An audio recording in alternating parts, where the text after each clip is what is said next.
What's up, everyone? And I'm back. I just want to get this quick prediction video out. I know it's kind of late. And of course, this coming weekend, obviously, is it's Survivor Series weekend, and I'm excited. But of course, I'm more excited for tomorrow night, and it's Takeover War Games. Woohoo! I'm excited because, my goodness, for the first time in almost 20 years, War Games is coming back, actually. But technically, if you kind of think about it, obviously, our companies have done their own version of War Games. You know, you got TNA that they did Lethal Lockdown. Then, of course, CCW does their Cage of Death and all that nonsense. But here, this is War Games, the real War Games, okay? So I'm really happy. It's right up there, one of my favorite concept matches. Possible future video, actually. But anyway, so I'm going to throw my 2 cents out there and give my predictions on both Takeover and Survivor Series. So, holy shit, this is going to be jam-packed for a good weekend of action. So, but anyway, let's get down to business. NXT Takeover. So, obviously, the one match on everyone's mind is the War Games match. So, we have, obviously, Sandy, Undisputed, AOP, and Roderick Strong. Those are the 3 units. So, who I think's going to win is, well, let's see. Already, think about this. Since Undisputed Era debuted with the company, they're already on a real hot streak, obviously, even though they haven't racked up as many wins, if you kind of think about that. But still, you want to assert them as a new dominant force, or pretty much the new heels or the bad guys in this in this little company. I think it's best for Undisputed should win. But that's just my feeling. I may be wrong, but who knows? Something might happen in the War Games match, and anything can really happen, actually.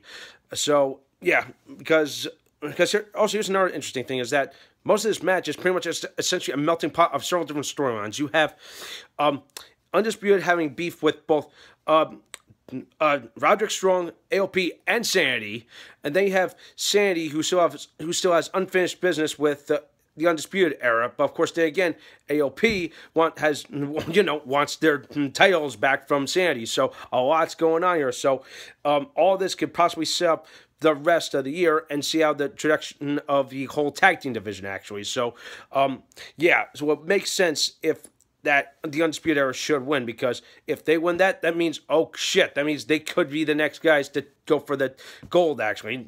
So that makes all sense. So that's my feeling. But now for the interesting thing, who's going to start the match? So in my gut feeling, I feel like it should be at least one member of Undisputed and one member of Sanity, actually. Then the third person that should enter the match should at least be Roderick Strong, okay? That's my feeling. Hell, maybe they don't throw a monkey wrench into the situation, maybe just change it all up, but that's how it should happen, actually. Have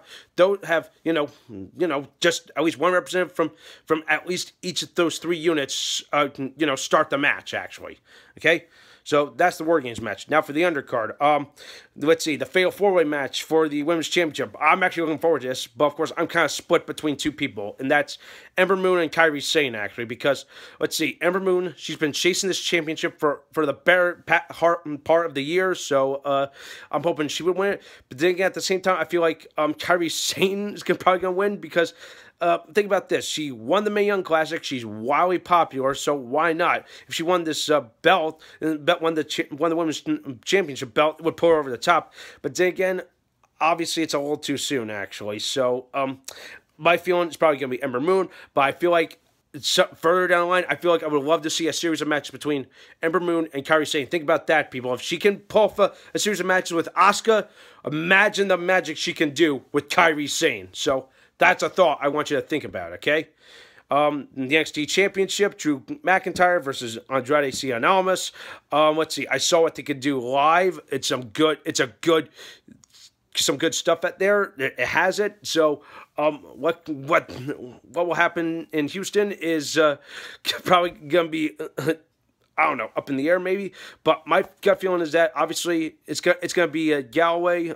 Once again, I call him Galloway, but because here's the thing, I feel like it's too soon for him to drop the belt. He kind what won the last Takeover event. So I feel like if he's the fighting champion, he should at least retain this belt, actually. So McIntyre for this match, actually. And then Aleister Black versus the Velveteen Dream, Patrick Clark. I just call him the Velveteen Dream, Patrick Clark, or it's just called the Velveteen Dream. Whatever you want to call him.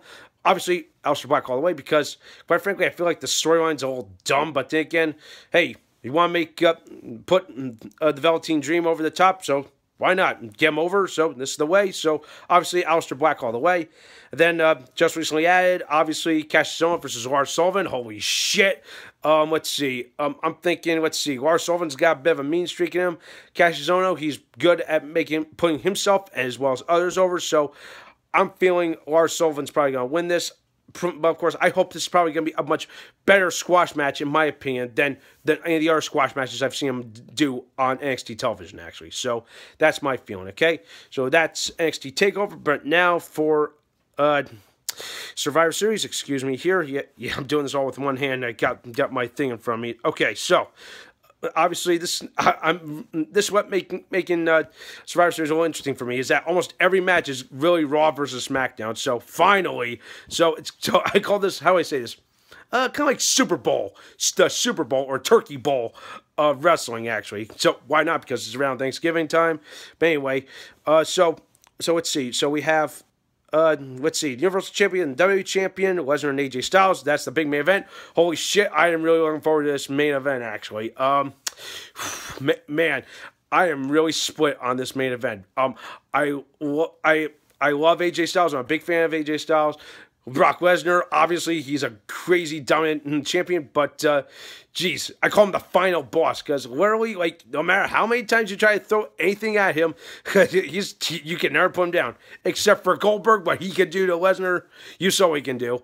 But anyway, for this match, holy crap, I'm really pulling for AJ Styles, but, since Lesnar, like I said, he's called the final boss for the reason, as I call him, I feel like, Lesnar's going to win, all right? That's just my feeling, okay? Then we have the Intercontinental Champion versus the United States Champion, The Miz versus Baron Corbin. Let's see, The Miz is over as a good heel. Baron Corbin, not as much, but of course, let's see. I kind of like and dislike The Miz at the same time, but hey, I'm kind of pulling for him anyway. So that's that. Then we have the Battle of the Women's Champions, Alexa Bliss and Charlotte Flair. I'm going with Charlotte Flair all the way because why the hell not? Because she is one of the 4 horsewomen. She's amazing. And why the hell not? Alexa Bliss, she's almost on the same level. But, of course, I really want to see this match, actually, because believe it or not, I don't think these two have rarely had a match back in NXT or at all, actually. So and this is going to be really interesting. So I really want to see it. Then we have the Battle of the Tag Team Champions, Cesaro and Sheamus versus the Usos. The Cesaro and Sheamus all the way because I'm really starting to hate the Usos now because I really can't stand them. And then we have our 2 traditional Survivor Series matches. We have the Raw Women's Division versus the SmackDown Women's match. Let's see. Man, I'm kind of split on this one. It's like, they have both teams have. Both have their good ones, and then they have their little character members. So I don't know. I'm up in the air. I'm kind of split. So I really wouldn't care. But part of me is thinking that let's see, that maybe the Team Raw might win because you got Asuka on it. So Jesus Christ. Why the hell not? And then as for the Raw men versus the SmackDown men, I'm just reading this, according to the article here. Let's see. I'm pulling for Kurt Angle's team because, why the hell not? I like Kurt Angle because, hey, come on, he's a Hall of Famer. Everyone loves him, actually. He's the only gold medalist in wrestling history, so there you go. And then, of course, the Shield versus the New Day, Shield all the way. And then, finally, the kickoff show, Enzo versus Kalisto for the Cruiserweight Championship. I wouldn't give 2 shits about this match, but then again, I don't know, okay? Either the title changes or it doesn't change, okay? So, yeah, a whole lot there to be expected. So, and a couple of matches I really want to see, actually. So, all right, so those are my predictions. I want to hear yours, okay? Don't forget to watch tomorrow for War Games and Sunday for Survivor Series if you're going to do it, okay? Thumbs up this video, subscribe to my channel, and stay tuned here for some more awesome videos.